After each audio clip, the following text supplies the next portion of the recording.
Jean-Jacques Rousseau, autor suíço, nascido em Genebra no século XVIII, também um dos melhores escritores do iluminismo francês, foi percussor das ideias do romantismo, contestador da propriedade privada, também foi considerado o grande teórico da educação, o que foi um marco na pedagogia contemporânea, e seus pensamentos influenciaram muito na Revolução Francesa. Rousseau apresentou uma nova proposta de educação, enfatizando a necessidade de educar a criança para que ela possa se tornar autônoma, ou seja, sujeito dono de seu próprio destino com seus próprios pensamentos e ideias. Tá? Ele também criou um personagem, Emílio.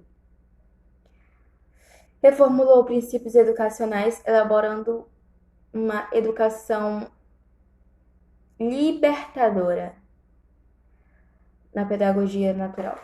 Então, Emílio é totalmente livre. Ele corre, pula, cai, se machuca, afirmando assim que a função da educação é ensinar a criança a viver e aprender a exercer a sua liberdade. Para Rousseau, o princípio fundamental da boa educação é fomentar na criança o prazer de amar a ciência e os seus métodos. Então, cabia aos mestres incitar esses sentimentos. Rousseau acreditava que a educação era guiada não pelo divino, nem pelo não pelo divino e nem pelo destino, mas sim pela razão. Então, ele propunha uma educação que tomasse conhecimento do homem como essência, mas também como ética, ou seja, um homem ideal para a sociedade que deveria integrar. Bom, apesar dos seus adversários acharem a obra um abuso, ao chegar ao ponto de condenar a obra à fogueira, Rousseau também tinha pessoas que apoiavam, que acreditavam na tese dele, que a educação era para todos e não só para as pessoas que tinham mais dinheiro, sabe, naquela época. Bom, de maneira que respeitasse a fase das crianças e os seus limites, criando assim uma instituição de ensino na qual a metodologia descrita no Emílio foi aplicada com sucesso. O autor, no século XVIII, ele já sugeria isso, que a criança ela tinha que brincar, tinha que praticar esportes, porque assim ela ia conseguir desenvolver outros conhecimentos, como linguagem, aritmética, geometria.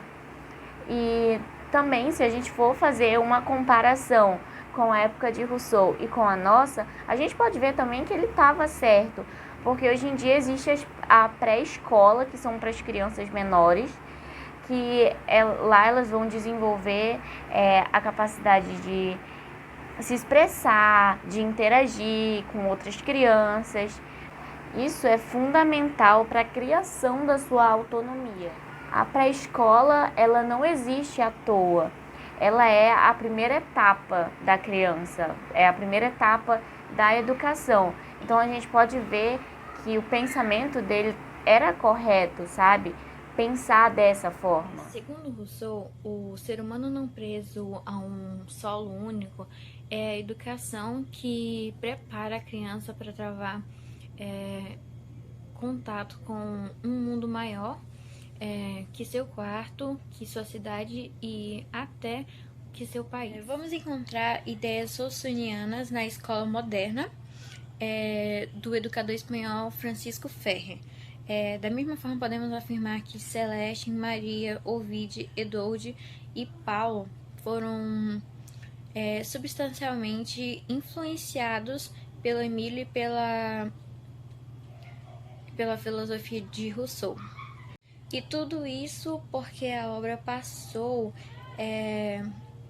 a ser um manifesto do novo pensamento pedagógico que se desenvolveu nos séculos XVIII e XIX, mesmo condenado à fogueira pelo acerbismo de Paris, que Assim que foi publicado, o Emílio se tornou logo o Liberato de Liberdade. Embora tenha sido publicado pela primeira vez em 1762, o Emílio goza, hoje o status da obra fundadora da educação e da pedagogia moderna, como divisor das águas entre a velha e a nova escola. Suas reflexões elas influenciaram várias gerações de educadores em todo o mundo.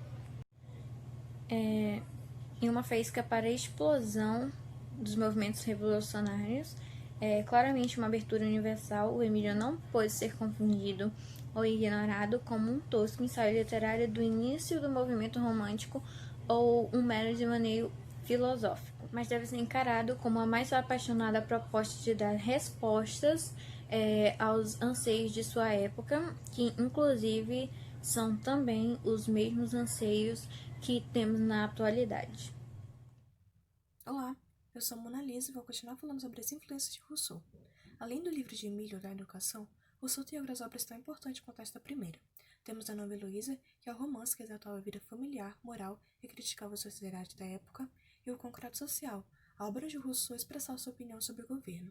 Segundo ele, os homens fariam uma espécie de acordo, pacto entre si, no qual, através deles, todos teriam direitos iguais.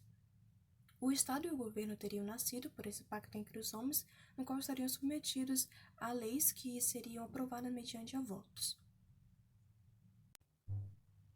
Segundo Rousseau, o concreto social era soberano, ou seja, o povo unido ditando a vontade geral. Ele afirmava que a lei que o povo não tenha ratificado não é lei, é nula. Além de revolucionar a educação com suas concepções de infância, ele também influencia muitas pessoas pelo seu conceito de Estado, de governo, de justiça, liberdade e democracia.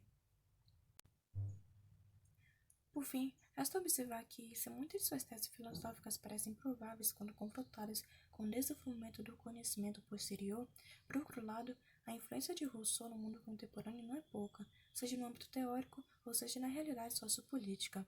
Muitas das críticas de Rousseau à civilização são válidas até a atualidade, e é notável a ascensão de suas reflexões em diversos saberes contemporâneos, como pedagogia, sociologia e psicologia.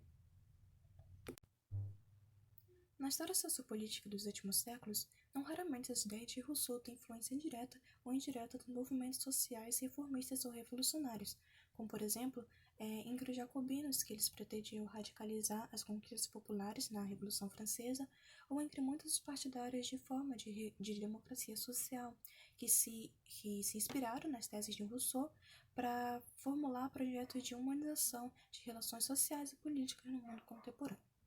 Então, é só isso o nosso vídeo. Muito obrigada por assistirem. Tchau!